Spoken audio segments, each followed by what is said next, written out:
दोस्तों, आप सभी लोगों का मेरे YouTube चैनल एजुकेशन पॉइंट पर स्वागत है। इस वीडियो के माध्यम से मैं आपको बताऊंगा कि सत्र 2021-22 में बोर्ड की परीक्षा के लिए विषय मैथ का कोरोना की वजह से क्या सिलेबस कम किया गया है और क्या बचा हुआ है। अब हम शुरू करते हैं। तो दोस्तों, अब आ चुका हूँ मैं गवर्नमेंट की ऑफिशियल साइट पे।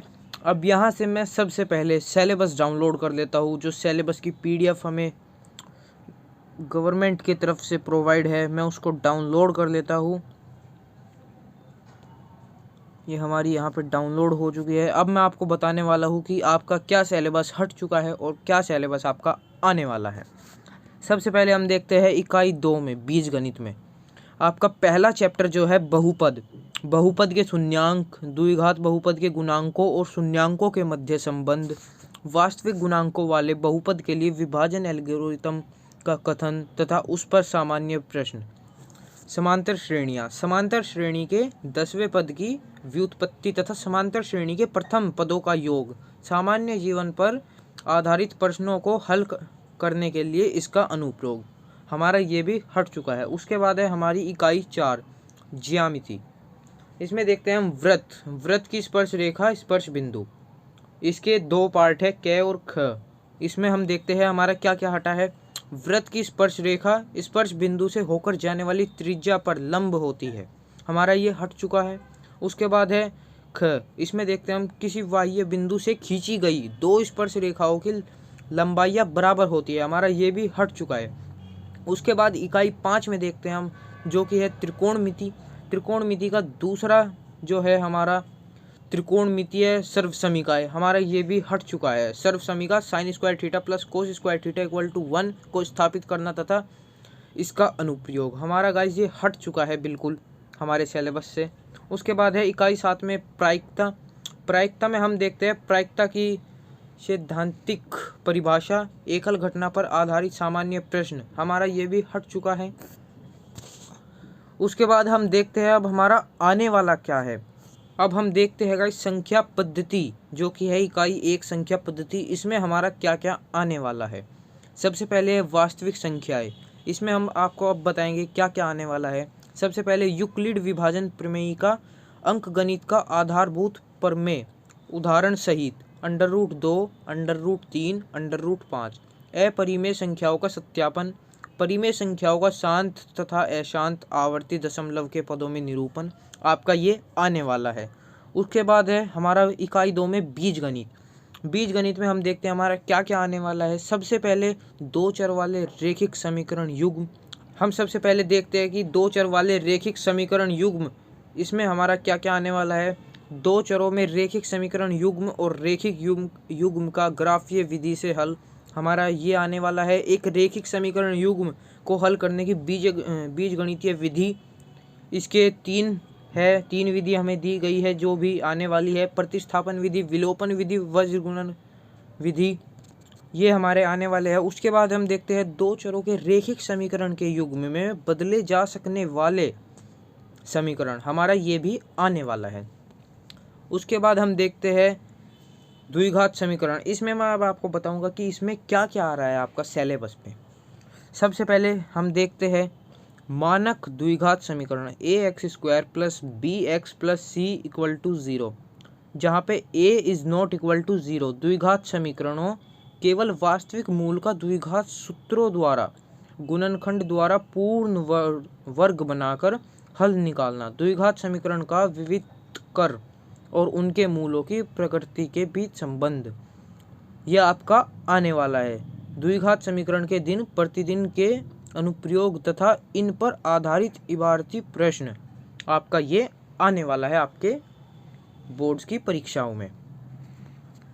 उसके बाद देखते हैं हम इकाई 3 निर्देशांक ज्यामिति। इसमें मैं आपको बताऊंगा क्या आने वाला है आपका। सबसे पहले देखते हैं रेखा है जो हमारा, इसमें देखते हैं निर्देशांक ज्यामिति की अवधारणा, रेखिक समीकरणों के ग्राफ, दूरी सूत्र, विभाजन सूत्र, आंतरिक विभाजन, त्रिभुज के क्षेत्रफल, आपका ये आने वाला है। उसके बाद हम देखते हैं इकाई 4 में ज्यामिति। इसमें हम देखते हैं आपका क्या क्या आने वाला है। सबसे पहले हमारा त्रिभुज, समरूप त्रिभुज की परिभाषा, उदाहरण, प्रत्युदाहरण। इसके अंदर आपके है कितने हैं, 9 पार्ट है आपके इसमें, ये 9 के 9 आने वाले हैं। जो कि है त्रिभुज की एक भुजा के समांतर खींची गई रेखा त्रिभुज की शेष दो भुजाओं के समान अनुपात में विभाजित करती है। उसके बाद है त्रिभुज की दो भुजाओं को समान अनुपात में विभाजित करने वाली रेखा तीसरी भुजा के समांतर होती है। आपका ये भी आने वाला है।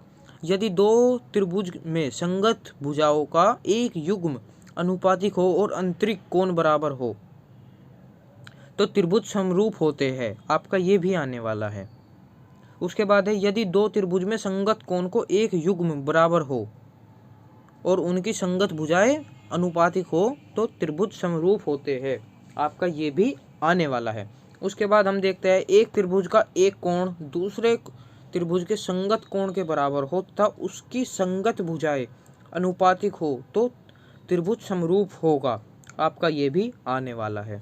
उसके बाद हम देख लेते हैं यदि समकोण त्रिभुज के समकोण वाले शीर्ष के कर्ण पर लंब डाला गया हो तो लंब रेखा के दोनों ओर के त्रिभुज परस्पर और मूल त्रिभुज के समरूप होते हैं।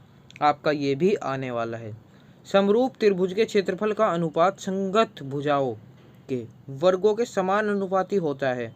आपका ये भी आने वाला है। उसके बाद है आपका एक समकोण त्रिभुज में कर्ण का वर्ग अन्य दो भुजाओं के वर्गों के योगफल के बराबर होता है। आपका ये भी आने वाला है। उसके बाद आप देख सकते हैं किसी त्रिभुज में यदि एक भुजा का वर्ग अन्य दो भुजाओं के वर्गों के योगफल के बराबर हो तो पहली भुजा के सामने का कोण समकोण होता है। आपका ये भी आने वाला है। उसके बाद हम देखते हैं रचनाएं हमारे इसमें क्या आने वाला है। इसमें हम देखते हैं 3 पार्ट है जो कि है दिए गए रेखाखंड का दिए गए अनुपात में विभाजन करना। आपका ये आने वाला है। एक वृत्त के बाहर स्थित एक बिंदु से उस पर स्पर्श रेखाओं की रचना करना। आपका ये भी आने वाला है। एक दिए गए त्रिभुज के समरूप एक त्रिभुज की रचना करना। आपका ये भी आने वाला है। उसके बाद हम देखते हैं त्रिकोणमिति जो कि हमारी इकाई 5। इसमें आपका क्या क्या आने वाला है।